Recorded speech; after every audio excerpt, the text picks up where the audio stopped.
Alright guys, how's it going? Welcome back.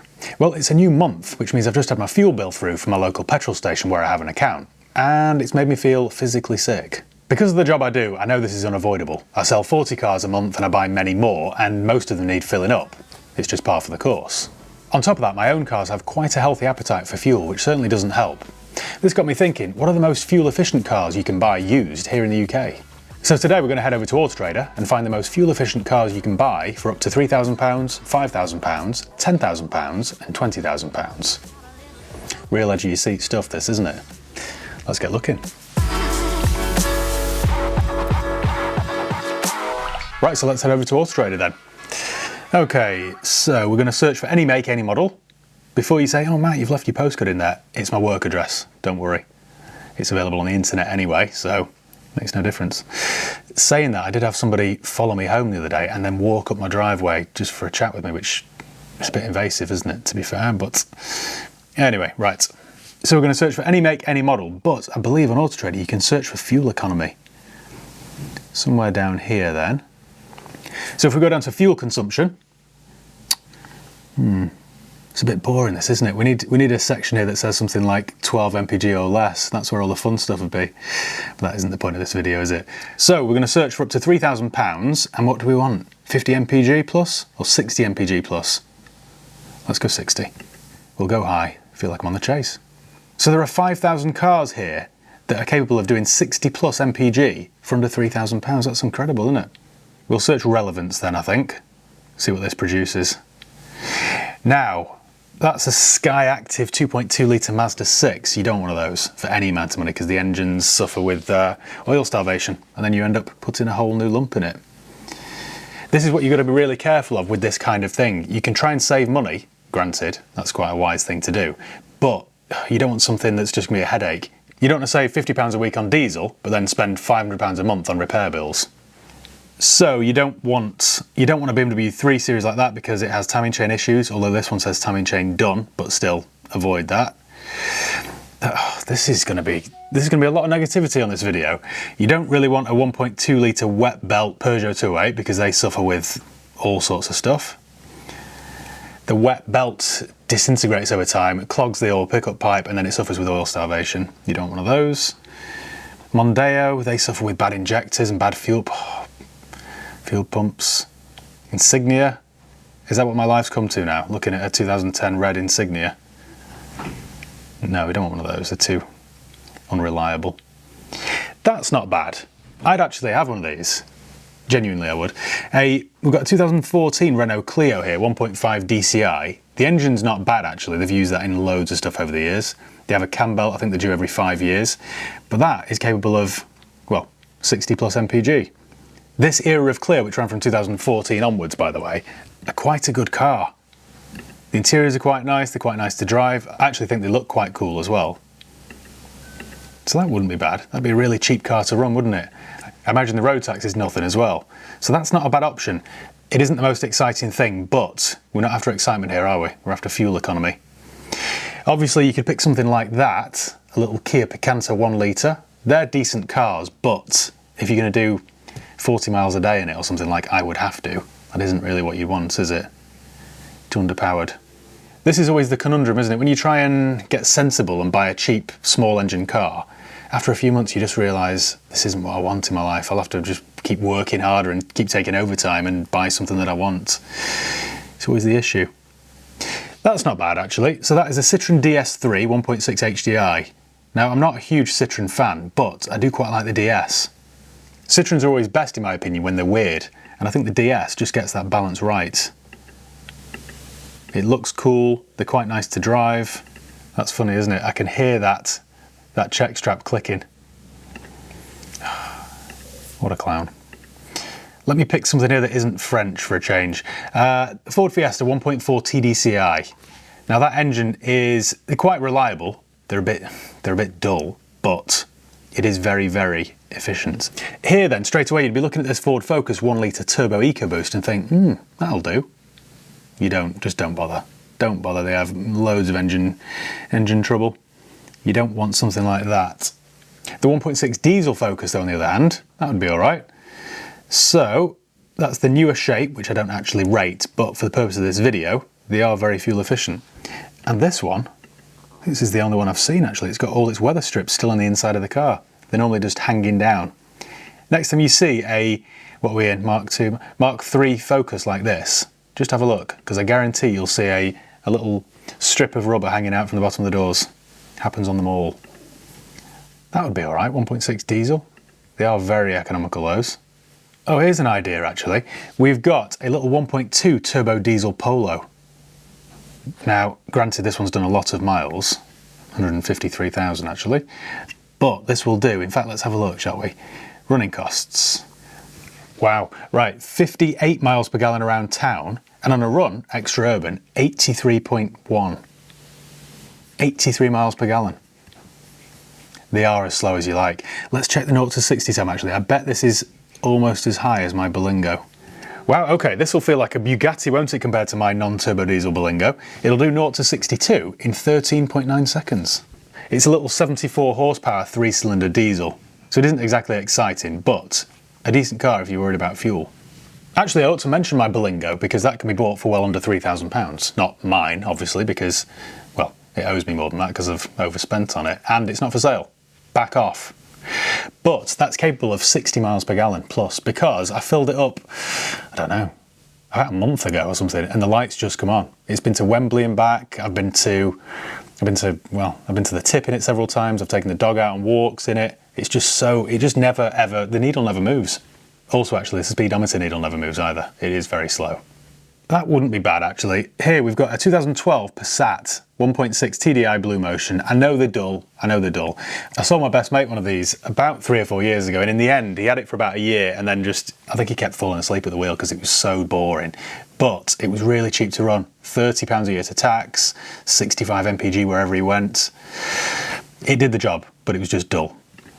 And here we have another dull one. So this is a 2012 1.6 TDI Passat. They're good, solid cars, really. They don't make them anymore either. They've been discontinued. See, that's like quite a nice interior, really, isn't it? Yeah, I'd run around in that. It's not the end of the world, is it? Someone's put an aftermarket stereo in that one. Very snazzy. I think, you know, then if I had to pick a car that I've mentioned so far, it would be that Clio I showed you right at the beginning. I quite like those, and that little engine's pretty good. They can suffer with a bit of an injector knock noise, but they still run. So that's what I'd pick. In fact, there's another one in blue. Oh, that's a 0.9. They're quite good as well, you know. It's a 0.9 litre 3-cylinder petrol turbo, which sounds like it would be gutless, but they're quite good fun to drive. I've had loads of those in Captors and Clios and stuff, and they're all right. So yeah, that's what I'd pick for up to £3,000. A Renault Clio, either diesel or petroleum. Let's increase the budget then to £5,000 and let me see if this gets me a bit more excited. So we're going to search from price high to low. Let's see what 4995 will buy you. Fiat 500, no, I do quite like them, but they can have engine and gearbox issues. The build quality's atrocious. VW Up, Mocha, no. 208, no. C1, no. Chevrolet Cruze, no. Skoda Octavia, now this is dull, but they're really good cars. This is an Octavia Estate in quite a boring colour. But it's kind of one of those cars that just does everything it says on the tin. I hate that cliche, but it is. If you need a large practical estate car for the family or for the dog or whatever, you pick a Skoda Octavia Estate. It's as simple as that. And that 1.6 TDI Green Line will do, in fact, don't take my word for it, let's have a look at Auto Trader's figures. Performance 0 to 62 in 11.4. Wow, top speed of 119 miles per hour, but crucially, let's go down to running costs. You think for somebody who spends half my life on Auto Trader, I'd be a bit more au fait with this website, wouldn't you? Apologies for my stomach rumbling. So around town it'll do 53.3 miles per gallon, and extra urban 80 miles per gallon. My Range Rover, I was driving it back from Liverpool last night, and I was doing a little bit more than the speed limit, but I got my MPG up to 22 and I thought, that's pretty good, you know. So it isn't good, is it? But in that kind of world, I didn't think it was too bad because I've been running around in the black one, which is even worse. Anyway, so to get 80 from this Skoda Octavia, it's quite an enviable figure, that. Octavias in general, I know they're a bit boring, but they are really good cars. I did a review, should you buy a Skoda Octavia, with a 2017 model recently. In fact, that sold the other day. There's not much really exciting here, is there? I'd avoid a V60 or any kind of Volvo like that, to be honest, because the power shift gearbox isn't great. That engine isn't great either. People think that Volvos are really bulletproof, and they used to be, but the modern stuff, they're just not. They're expensive to repair and they're not that reliable. You honestly can't beat something like a little Igo like this, little 1 litre, but I wouldn't want to spend hours a day in one. Do you want something a bit more substantial? This is interesting. I seem to be a Citroen fan all of a sudden, but the Citroen C4 Cactus is actually a car that I'm quite fond of. I've done a review with one a couple of years ago and I do like them. I like the whole sort of bath mat thing you get stuck on the side, it's quite quirky. This though isn't the one you want. This is a 1.2 petrol, which again is the same engine that they use in the Peugeot 208, and it uses a wet belt, and that is a headache. So what you want is the 1.6 diesel. But yeah, Cactus. That's an idea. As long as you go with a manual, not an automatic. The automatic is a semi-automatic and it's atrocious. It'll make you want to drive it into a bridge support with your belt off. You might start looking at other brands at this point, like BMW, and think, oh, I could get something exciting like a 1 Series. Don't bother, honestly. I wouldn't bother. If you're trying to save money, don't buy something like that. You don't want something like this because it'll just cost you more money in the long run. So I just avoid that.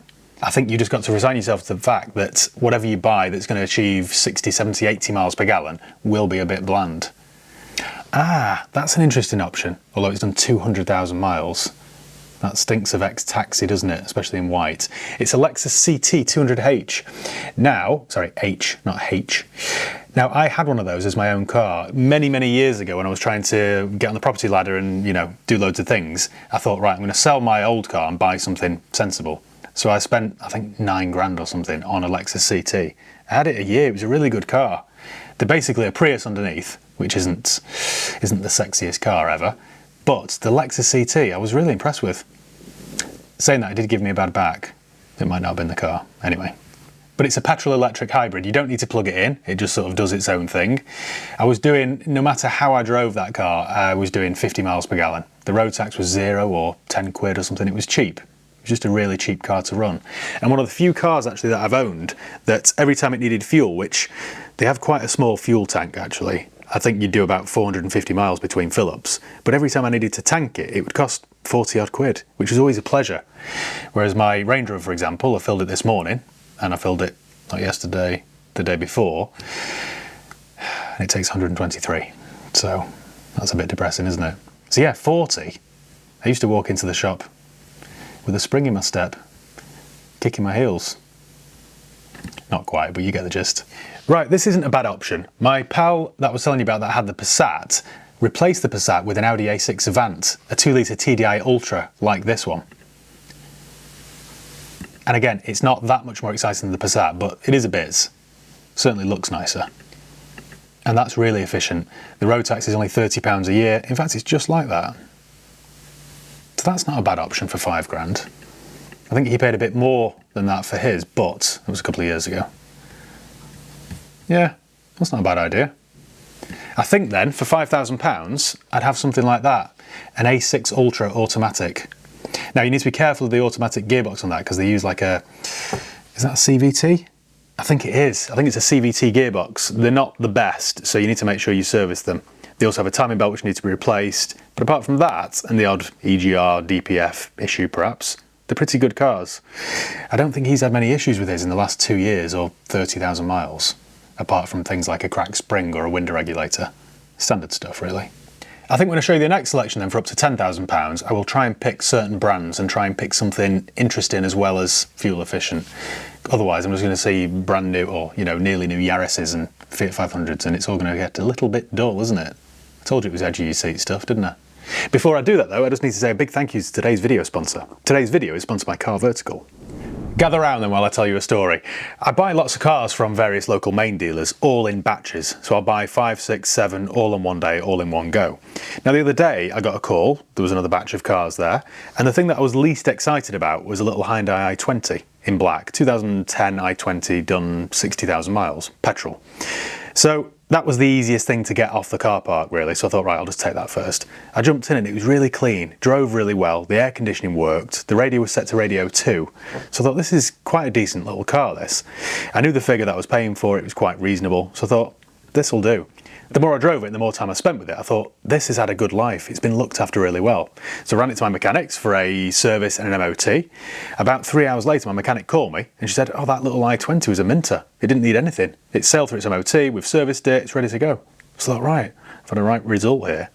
Anyway, 2 days later, I went back to the main dealer to pick up all the logbooks and get the invoices for them so I could pay.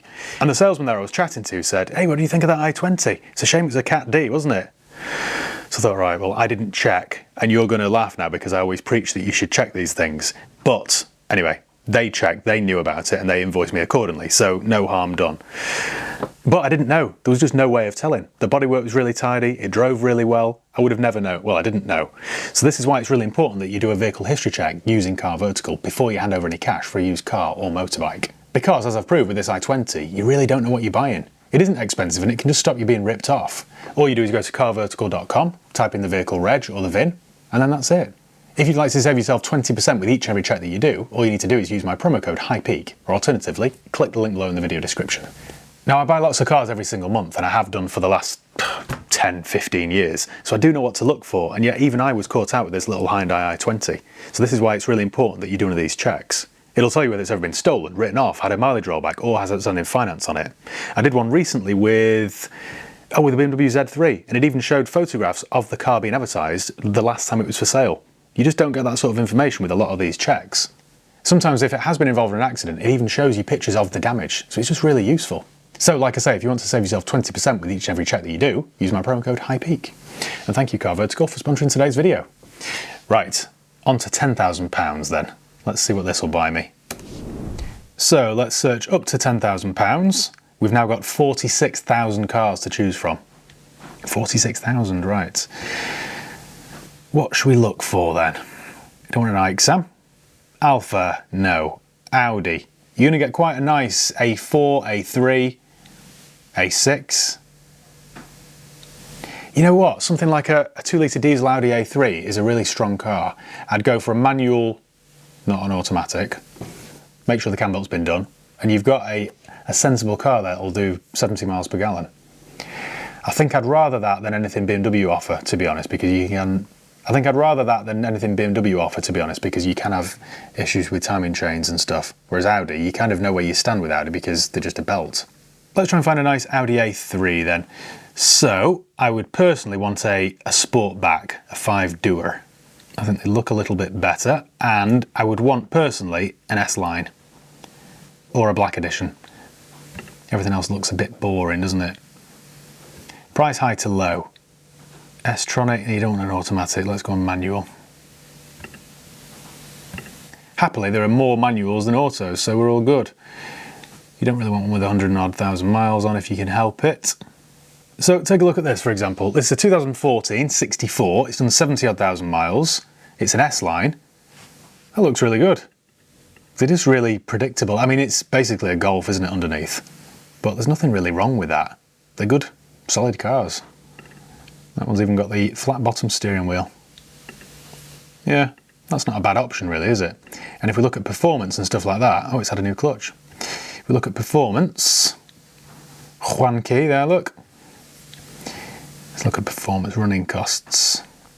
Around town it'll do 56 miles per gallon. On a run it'll do 78.5. I should buy something like that and just use it as my commuter vehicle, shouldn't I? That way as well, without a reg on, nobody's going to follow me home. Win-win. When I started this YouTube channel, I didn't think I'd have people stalking me and following me home, honestly.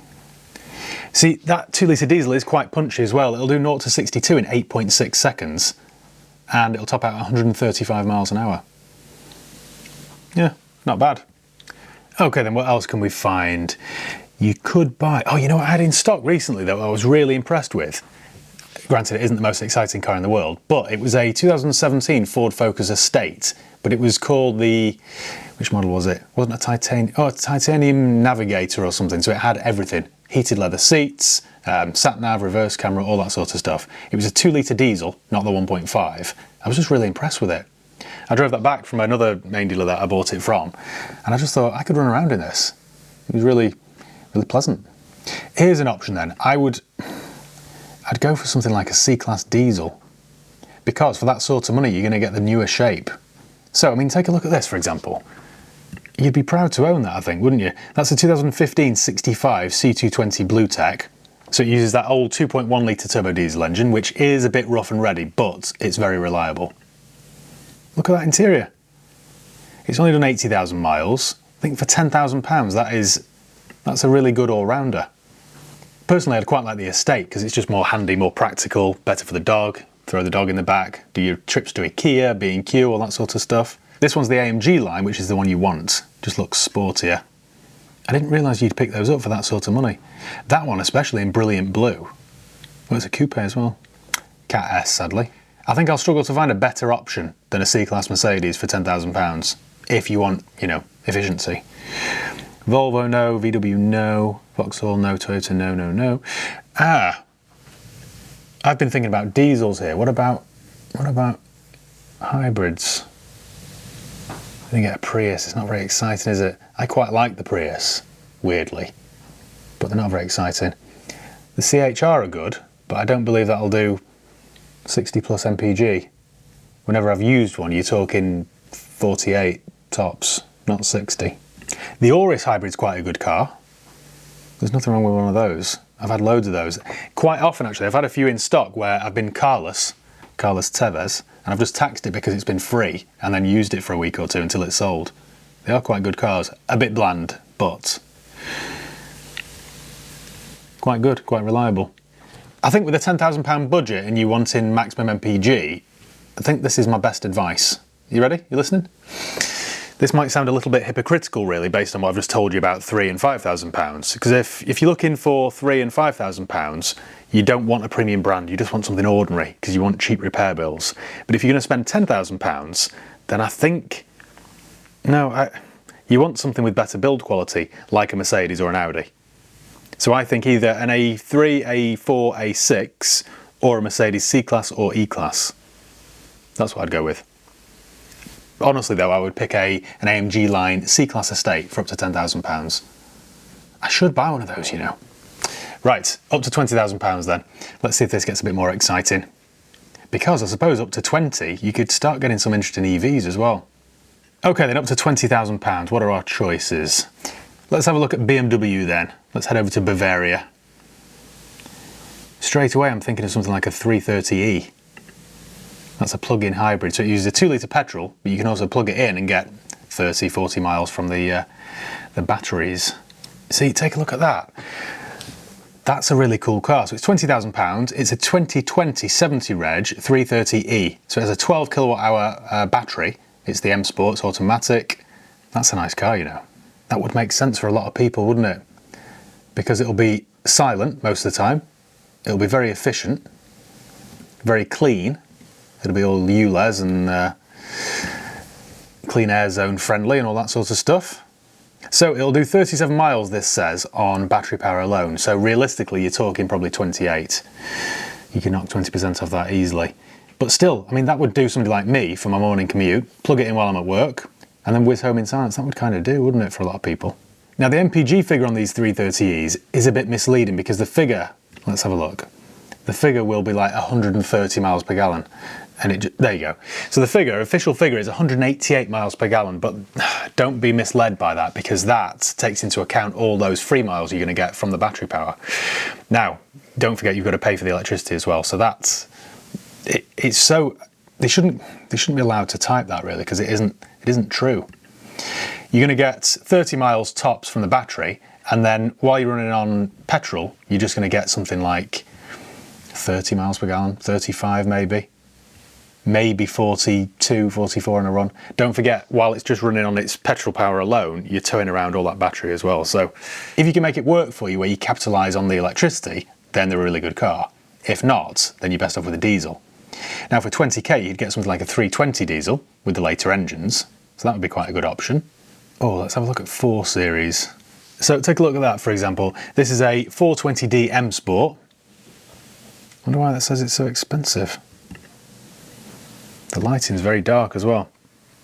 Anyway, it's a nice looking car.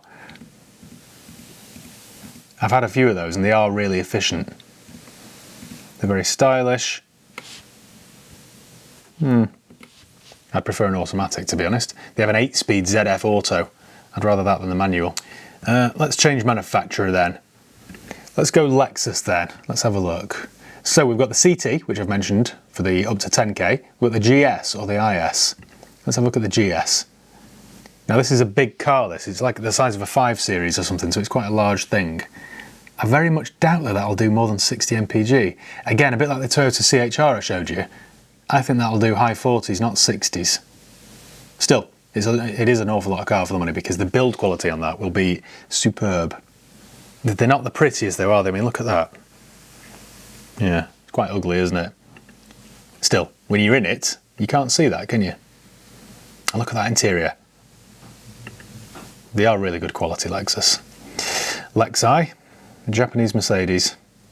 So up to 20k, let's go back to Mercedes, because what we're going to look at here, I'll try and find a nice new shape E-Class Coupe. This is what I should really buy, I suppose. Take a look at that. I think that's a beautiful car. This is an AMG line, premium. Now what you really want is a Premium Plus, because that has everything on it. So Premium comes with some, some nice options, but the Premium Plus comes with everything. That's beautiful, isn't it? I've always admired those. Again, just a really good all-rounder. Nice to look at, nice to be in, and 60 plus miles per gallon. Now that E-Class, by the way, uses a later engine. So they replaced, well, at Mercedes, they replaced the 2.1 with a newer 2-litre diesel, which is a bit more refined and a bit more efficient. Which kind of makes sense because the 2.1 has been around since the days of Joan of Arc or Henry VIII. It's a very old engine, that. Oh, I'll tell you what you could buy. I'm getting excited about this because I like these cars. A Skoda Superb, particularly the Estate. I don't know why, but I just really like them. It's a dadmobile, isn't it, this? But so what? It is a really handsome car, I think, and the interiors are beautiful. They're really efficient, they're really practical. You get more legroom than you get in an S-Class. What's not to like? Look at that. Now, I've had lots of these cars over the years. I know I say that all the time, but I have had lots of these cars over the years, and you really can't beat them. You even get an umbrella in one of the rear doors, like a Rolls Royce. All this from a Skoda. That was a 2020 70 Reg 1.4 plug-in hybrid. Now, personally, you're going to not believe this when I say this, but I'd probably rather have the diesel. The 2-litre diesel is a really good option, but I can't see any. Did they still make them then? Of course they did. Here we go. Right. There are 58 to choose from. Let's try and find it. Oh, look at that. This is 2017. It's only 15,950, and it's like the black edition. All black everything. That actually looks really cool. Now, the trouble is with a lot of Skoda Superbs, as I mentioned with that silver one, they do look a bit of a dad car, don't they? But that in black with those wheels looks quite sporty. I really like that. I mean, I know it looks like an Audi A6 Avant, doesn't it? I know they're all the same company, so it's no coincidence, is it? But very smart looking. Now again, personally, I'd go for a manual rather than an automatic. The automatic's a DSG box, which is a twin clutch box, which is fine when it works, but when it doesn't, you'll be looking at a £3,000 repair bill. Whereas with a manual, you know where you stand. All that's going to happen is at some point you'll have to replace the clutch and flywheel, and it'll cost £1,000, and that's it. It'll last for another 10 years. When the auto decides it doesn't want to be a gearbox anymore, you'll start getting whiplash, and then your mechanic will give you a massive bill. Ask me how I know. That looks cool. See, I know I gave myself a £20,000 budget here, but now we're down to 14k. I quite like the red with all the black bits on it. Not a big fan of the vape vents, but could soon pull those off. That's a good car, you know. Getting giddy about this. We've got here, according to this list, 8 Porsches. So let's see. The Panamera Hybrid. That'd be interesting, wouldn't it? Or the Cayenne Hybrid. So, right, it's not just a hybrid, it's an e-hybrid. So it's a plug-in hybrid. So a bit like the 330e, you will have to maximise on the home charging to get as many MPG as you can out of it. Now, I'm not a huge fan of the Panamera. I think it's an ugly duckling, but for 20k you can't deny the badge, can you?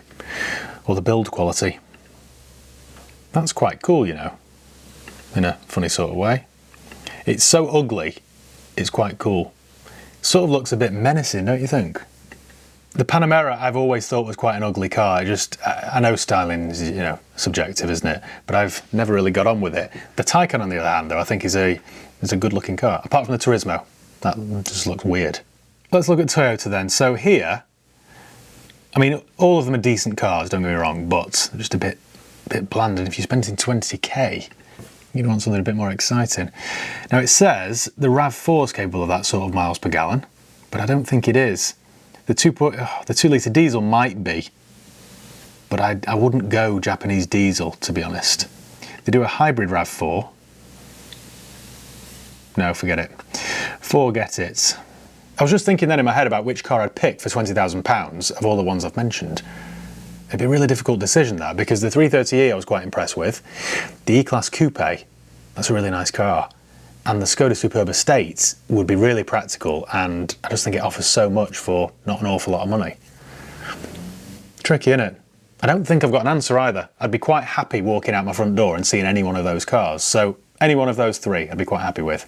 So I hope that's helped you out. It's certainly given me some food for thought, and it would reduce my fuel bills considerably. Whether or not I do anything about it is another story. Who knows? It isn't all bad news, because on the bright side, I'm gaining quite a lot of Shell points, and one of these days, I'm going to get a free toaster and a kettle. So on that note, thank you once again for watching. Make sure you give the video a thumbs up if you enjoyed it. Make sure you subscribe if you haven't done already. You can follow me on Facebook, Instagram, Twitter, TikTok, and... no, that's it, isn't it? All four. I'll leave the link below. Don't forget to check out Car Vertical and use my promo code HIGHPEAK for 20% off. And yeah, see you next time. Cheers, guys.